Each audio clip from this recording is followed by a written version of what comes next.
नमस्कार, स्वागत है आपका इंडिया न्यूज़ इन खबर में और मैं हूं मनोज कुमार। हैदराबाद एनकाउंटर के बाद सुप्रीम कोर्ट के chief justice S A Bobde का एक महत्वपूर्ण टिप्पणी सामने आया है। चीफ जस्टिस ने कहा है कि बदले की भावना से की गई कार्रवाई कभी इंसाफ नहीं हो सकता। अगर बदले की भावना से कार्रवाई होने लगे देश में तो इंसाफ का स्वरूप बदल जाएगा। न्याय की जो अवधारणा है, परिकल्पना है, उसका स्वरूप है, ये पूरी तरह से बदल जाएगा। क्योंकि जिस प्रकार की घटना देखने को मिली थी हैदराबाद में, पीड़िता के साथ बलात्कार और उसके बाद उसकी हत्या, और पुलिस गई थी सीन को रिकंस्ट्रक्ट करने के लिए आरोपियों को लेकर, और निहत्थे आरोपियों पे ये आरोप लगा कि उन्होंने पुलिस का रिवॉल्वर छीना, भागने की कोशिश की, पुलिस ने फायरिंग की और पुलिस ने आत्मरक्षा में गोली चलाई जिससे चारों आरोपियों की मौत हो गई। ये थ्योरी पुलिस की तरफ से दी गई। उसके बाद चीफ जस्टिस की जो टिप्पणी है ये काफ़ी महत्व रखती है। उन्होंने कहा है कि इस प्रकार की परिपाटी, इस प्रकार का चलन अगर होने लगे तो न्याय की पूरी अवधारणा ही बदल जाएगी। चीफ जस्टिस एक वक्तव्य दे रहे थे। उन्होंने इस बात का जिक्र किया कि संविधान में आर्टिकल 21 का जिक्र है जो जीने का अधिकार देता है हर व्यक्ति को, और उसमें स्पष्ट तौर पे इस बात का जिक्र किया गया है, उल्लेख किया गया है कि किसी भी व्यक्ति के शरीर से प्राण विधि सम्मत तरीके से ही अलग किया जा सकता है। विधि सम्मत तरीके से अलग करने का मतलब कि जो जुडिशियल प्रोसेस है उसके तहत ही अगर वो दोषी है तो फिर उसके खिलाफ कार्रवाई की जा सकती है। जो भी सज़ा मुकर्रर है कानून के तहत उसको दी जा सकती है, उसमें फांसी की सज़ा भी हो सकती है।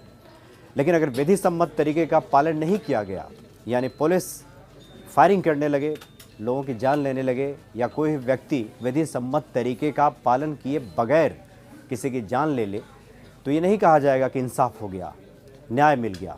ये इंसाफ नहीं है, ये बदले की भावना से की गई कार्रवाई। भारत के संविधान में इसको न्याय की श्रेणी में नहीं रखा जा सकता, इसे न्याय कतई नहीं कहा जा सकता। तो सुप्रीम कोर्ट के चीफ जस्टिस ने जो टिप्पणी की है अपने आप में काफ़ी यह महत्वपूर्ण है और मायने रखती है, क्योंकि जिस प्रकार देश में अभी जो स्थिति बनी है और हो हल्ला मचा हुआ है और इसको इंसाफ करार दिया जा रहा है, कहा जा रहा है कि पीड़िता को इंसाफ मिल गया क्योंकि पुलिस ने एनकाउंटर में चारों आरोपियों को मार दिया। तो इस तरह का इंसाफ अगर पुलिस करने लगे तो फिर न्यायालयों का क्या काम, या फिर जो जुडिशल सिस्टम है, या जिस संविधान की बात, संविधान की दुहाई देते लोग थकते नहीं हैं, हर बात पे संविधान का जिक्र करते हैं, तो उन संविधान में जो निहित जो तत्व हैं फिर उनका क्या। इस बात की ओर इशारा किया है सुप्रीम कोर्ट के chief justice S A Bobde ने। इसलिए उनकी टिप्पणी काफ़ी महत्व रखती है कि इस प्रकार की जो परिपाटी है, चलन है, जहाँ पे त्वरित न्याय देने की जो मांग हो रही है, और ये भी कहा जा रहा है कि हैदराबाद में जिस प्रकार से पीड़िता को न्याय दे दिया गया उसी तर्ज पे अब उन्नाव की पीड़िता को भी न्याय मिल जाए, यानी पुलिस वहाँ भी कुछ ऐसे ही कार्रवाई करे, ठीक नहीं है।